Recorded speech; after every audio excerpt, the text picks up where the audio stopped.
Hello friends and welcome to our channel जिसका नाम है मास्टर्स एजुकेशन पॉइंट। और आज का हमारा टॉपिक है एलिमेंट्स ऑफ कॉस्ट। बात करें कॉस्ट के एलिमेंट्स की तो कॉस्ट के 3 एलिमेंट्स होते हैं, मटेरियल, लेबर और एक्सपेंसेस। इन एलिमेंट्स को फर्दर डायरेक्ट और इनडायरेक्ट में सब डिवाइड कर दिया जाता है, जिन्हें direct material, direct labour, direct expenses, indirect material, indirect labour और इनडायरेक्ट एक्सपेंसेस कहते हैं। मटेरियल, लेबर और एक्सपेंसेस जो कि डायरेक्ट कॉस्ट के रूप में आइडेंटिफाई नहीं किए जा सकते, उन्हें इनडायरेक्ट कॉस्ट कहा जाता है। और ये कॉस्ट के 3 एलिमेंट यानी इनडायरेक्ट मटेरियल्स, इनडायरेक्ट लेबर और इनडायरेक्ट एक्सपेंसेस को कलेक्टिवली ओवरहेड्स कहा जाता है। तो चलिए पढ़ते हैं इन एलिमेंट्स के बारे में डिटेल में। Elements of cost. The following are the 3 elements of cost, that is materials, labour, expenses. These can be further subdivided into direct or indirect as follows: direct material, direct labor और direct expenses, और indirect material, indirect labor और indirect expenses. Cost के 3 elements होते हैं, materials, labour और expenses.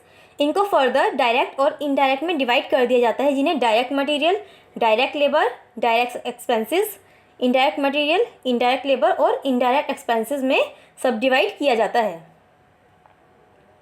Materials. The term materials refers to those commodities which are used as raw materials, components or consumables for manufacturing a product. In other words, the substance from which the product is made is known as materials. Materials can be direct or indirect.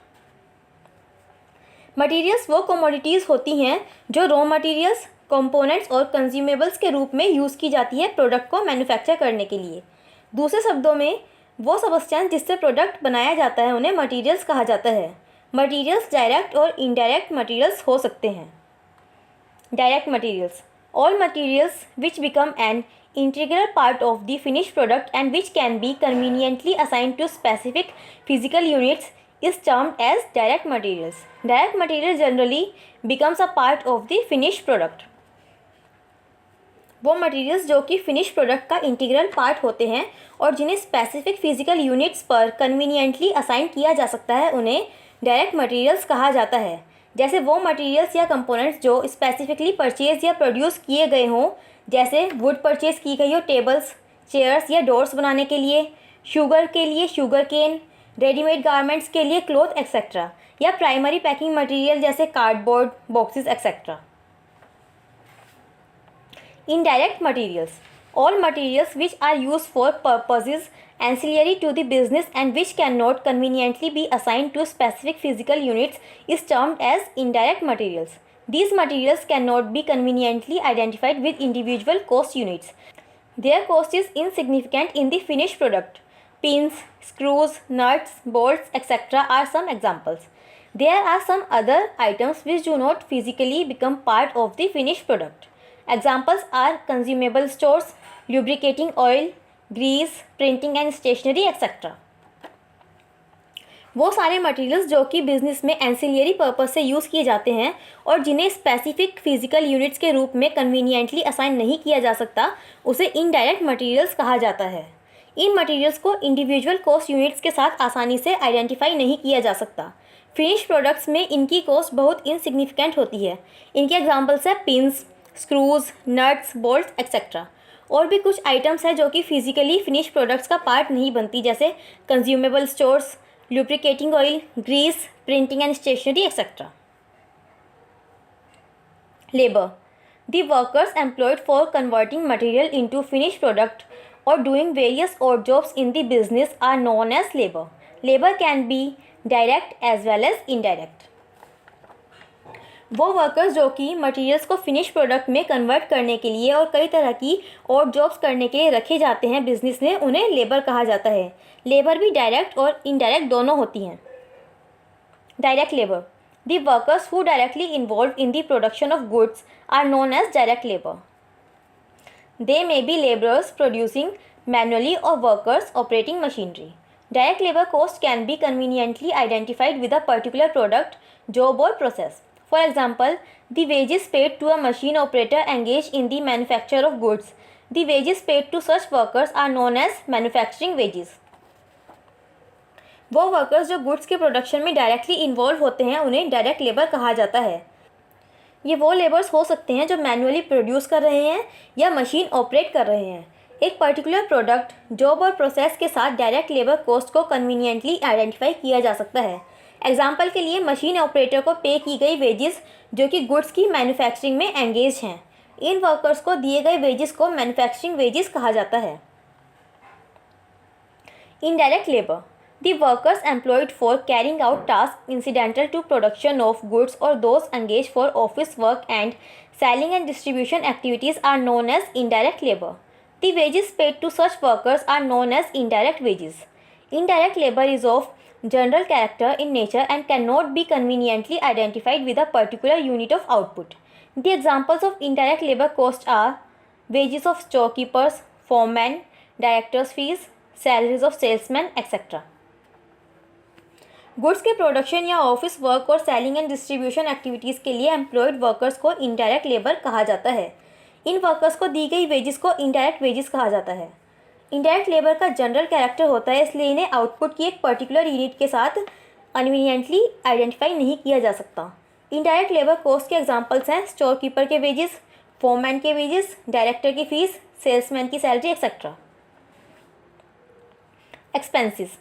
All expenses other than material and labor are termed as expenses. Expenses may be direct or indirect. Material और labour को छोड़कर सारे खर्चे expenses कहलाते हैं। Expenses भी दो type के हो सकते हैं, डायरेक्ट और indirect. Direct expenses, expenses which can be identified with and allocated to cost centres और units are called direct expenses. These are the expenses which are specifically incurred in connection with a particular cost unit. Direct expenses are also called as chargeable expenses. The examples of such expenses are carriage inwards, production royalty, hire charges of special equipment, cost of special drawings, designs and layouts, experimental cost, etc. वो expenses जिनको cost centre cost unit के साथ identify और allocate किया जा सकता है उन्हें डायरेक्ट एक्सपेंसेस कहा जाता है। ये वो एक्सपेंसेस होते हैं जो एक पर्टिकुलर कॉस्ट यूनिट के लिए स्पेसिफिकली इंकर होते हैं। डायरेक्ट एक्सपेंसेस को चार्जेबल एक्सपेंसेस भी कहा जाता है। इसके एग्जांपल्स है carriage inwards, production royalty, special equipment के hire charges, special drawings, design और लेआउट्स की cost, experimental cost etcetera. Indirect expenses, these are expenses which cannot be directly or wholly allocated to cost centers or cost units. In other words, all expenses other than indirect material and labor which cannot be directly attributed to a particular product, job or service are called indirect expenses. Examples of such expenses are rent and rates, lighting and heating, advertising, insurance, repairs, carriage, etc. ये वो expenses होते हैं जिनको directly cost centre cost unit पर allocate नहीं किया जा सकता। दूसरे शब्दों में इनडायरेक्ट मटेरियल लेबर को छोड़कर सारे एक्सपेंसेस जिनको एक पर्टिकुलर प्रोडक्ट जॉब और सर्विस पर डायरेक्टली एट्रीब्यूट नहीं किया जा सकता उन्हें इनडायरेक्ट एक्सपेंसेस कहा जाता है। इसके एग्जांपल्स हैं rent and rates, lighting and heating, advertising, insurance, repairs, carriage etcetera. Overheads, all materials, labor, expenses which cannot be identified as direct cost are termed as indirect cost. The three elements of indirect cost, that is indirect materials, indirect labor and indirect expenses are collectively known as overheads or on cost. Overheads are grouped into three categories: factory overheads, office overheads and selling and distribution overheads. सारे materials, labour और expenses जो कि direct cost के रूप में identify नहीं किए जाते उन्हें इनडायरेक्ट कॉस्ट कहा जाता है। और ये कॉस्ट के तीन एलिमेंट्स यानी इनडायरेक्ट मटेरियल, इनडायरेक्ट लेबर और इनडायरेक्ट एक्सपेंसेस कलेक्टिवली ओवरहेड्स या ऑन कॉस्ट कहलाते हैं। ओवरहेड्स को तीन कैटेगरी में ग्रुप किया गया है: फैक्ट्री ओवरहेड्स, ऑफिस ओवरहेड्स और selling and distribution overheads. Factory overheads, all indirect manufacturing costs which cannot be identified with specific unit of output are called factory overheads. It includes indirect materials such as lubricant, oil, consumable stores, etc. Indirect labor such as gatekeeper's salary, work manager's salary, etc.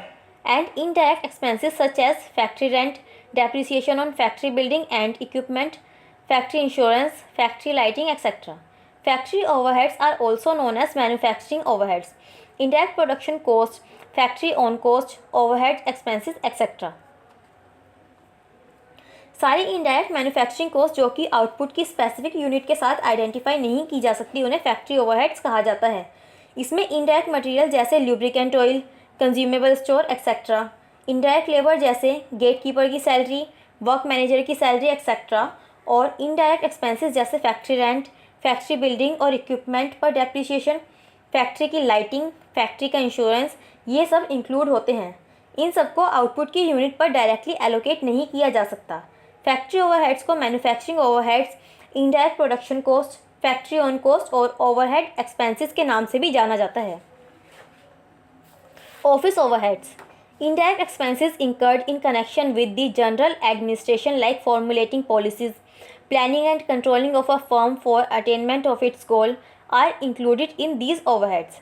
They include indirect material used in office such as printing and stationery material, brooms and dusters, etc.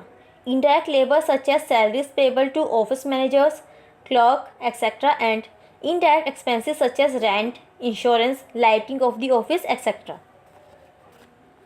Indirect expenses जो कि general administration जैसे policies formulation, firm के goals की attainment के लिए planning and controlling पर incurred expenses इस overhead में इंक्लूड होते हैं। इसमें इंक्लूड होते हैं इनडायरेक्ट मटेरियल जो कि ऑफिस में यूज़ होता है जैसे printing and stationery material, brooms and dusters etcetera, indirect labour जैसे ऑफिस मैनेजर्स, क्लर्क्स एक्सेट्रा को पे की जाने वाली सैलरीज, और इनडायरेक्ट एक्सपेंसेस जैसे रेंट, इंश्योरेंस, ऑफिस की lighting etcetera. Selling and distribution overheads. Selling and distribution overheads include all those costs which are incurred for promoting and marketing the products. These include indirect material used as packing material, printing and stationery material, etc. Indirect labor such as salaries of salesmen, sales manager, etc. and indirect expenses such as rent, insurance, advertising expenses, etc. Selling and distribution overheads में वो सारी cost include होती है जो product के promotion और marketing के लिए इंकर की गई होती है। इसमें इंक्लूड होते हैं इनडायरेक्ट मटेरियल जैसे packing material, printing and stationery material etcetera, indirect labour जैसे सेल्समैन, सेल्स मैनेजर की सैलरी एक्सेट्रा, इनडायरेक्ट एक्सपेंसेस जैसे rent, insurance, advertising expenses etcetera. तो दोस्तों आज की वीडियो में बस इतना ही। अगर आपको हमारी ये वीडियो पसंद आई हो तो लाइक शेयर ज़रूर करें और ये लाल वाला बटन भी दबाना ना भूलें जिससे कि मेरी कोई भी आने वाली वीडियो आप मिस ना कर पाएँ। और अगर आपका कोई टॉपिक है जिसमें आपको प्रॉब्लम है तो आप हमें कमेंट करके बता सकते हैं। Thank you.